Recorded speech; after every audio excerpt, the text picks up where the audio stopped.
Borewell truck driver. Ranchi में Rocky नाम का एक व्यक्ति था। वो उस गांव में खेतों में घरों में बोरवेल मारने का काम करता था।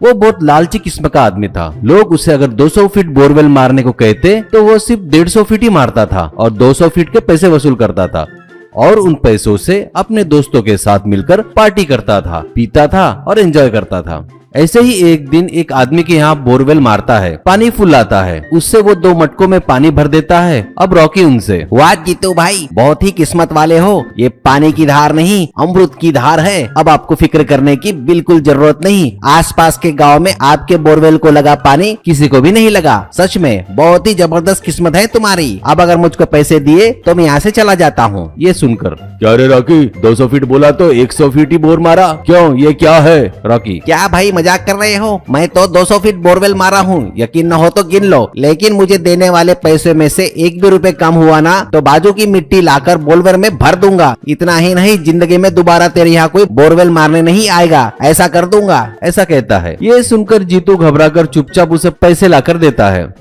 ऐसे ही एक दिन एमएलए का कार्यकर्ता विक्की रॉकी को एमएलए के पास लेकर जाता है। एमएलए, तू ही है क्या रॉकी? तेरे बारे में सुना था रे, यहाँ पर सबके यहाँ तू ही बोरवेल मारता है ना और जमकर पैसा खींचता है, क्यों रे? रॉकी, क्या सुने साहब आपने? बोरवेल मारकर दुनिया में लोगों की मदद करता हूँ साहब, बस और क्या। एमएलए, नहीं रे, वो बात नहीं। तू बोरवेल मारकर जो पैसे लूटता है ना, उसका पूरा काला चिट्टा है मेरे पास। यहाँ आकर इसे 2-4 लगाओ, ऐसा कहता है। तभी वहाँ एमएलए के पास उनके बॉडीगार्ड लाठी से रॉकी को मारते हैं। रॉकी हाथ जोड़कर, अरे मत मारो, अरे मत मारो, बिल्कुल मत मारो रे, ऐसा कहकर उछल रहा था। एमएलए, ये सब क्यों किया पता है क्या? तू जितने बोरवेल मारता है ना, उसमें से मुझे हिस्सा चाहिए। तू कुछ भी कर, रेट बड़ा कुछ नहीं दिया तो ये लाठी की मार याद कर ले, ऐसा कहकर वहाँ से चला जाता है।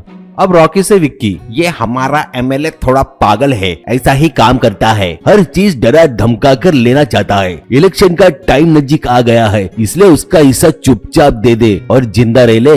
रॉकी, भाई पहले ही ऐसे लोगों से मुझे बहुत डर लगता भाई, मुझे जो मिलता मैं उन्हें दे दूंगा, ऐसा कहकर चला जाता है।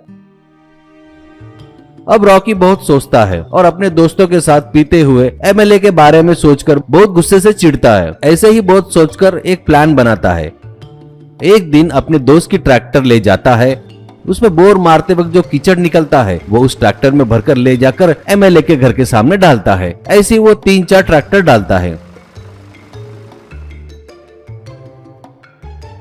ये देख एमएलए घर के बाहर आकर चिल्लाते हुए, अबे अबे पागल है क्या? ये क्या कर रहा है? पूरा कीचड़ यहाँ लाकर डाल रहा है। दिमाग तो ठीक है ना तेरा? क्यों फिर से चाहिएगा तेरे को लाठी की मार? बोल। रॉकी, ये क्या कह रहे हो साहब? मेरे पास बचा हुआ आपने देने को बोला ना, ये बचा है मेरे पास कीचड़। ये बेचकर जो मिलेगा ना मुझे दे दो, मैं चला जाऊंगा। ये सुनकर एमएलए को गुस्सा आता है और वो लाठी पकड़े अपने दोनों बॉडीगार्ड को आवाज लगाकर बुलाता है। ये देख रॉकी, आओ आओ कमीनो, तुम्हारा ही इंतजार कर रहा हूँ। तुम्हारे घर पर, तुम्हारे रिश्तेदार के घर पर मैंने अपने आदमी रखे हैं। तुम्हारे ही नहीं, इस एमएलए के यहाँ जो भी काम करता है ना, उनके घरों पर मैंने अपने आदमी रखे हैं। मुझ पर एक तो वो आदमी तुम्हारे घर में घुसकर सबको मारेंगे रे, मस्त फटे से मारेंगे, उन्हें कोई भी नहीं बचा सकता रे भाई, ऐसा कहता है। ये सुनकर एमएलए के पास खड़े सभी लोग लाठियां छोड़ देते हैं। ये देख रॉकी लाठियां उठाकर वहाँ खड़े लोगों को, एमएलए को जमकर मारता है और कीचड़ में धकेल देता है।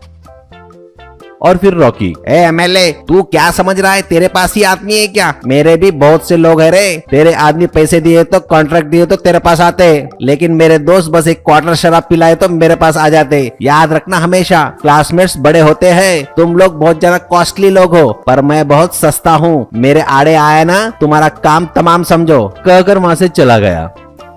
ये देख एमएलए डर जाता है और सोचते हुए, ऐसा आगे करूंगा तो लोगों की नजरों में गिर जाऊंगा करके एमएलए फिर से कभी रॉकी को उंगली नहीं किया।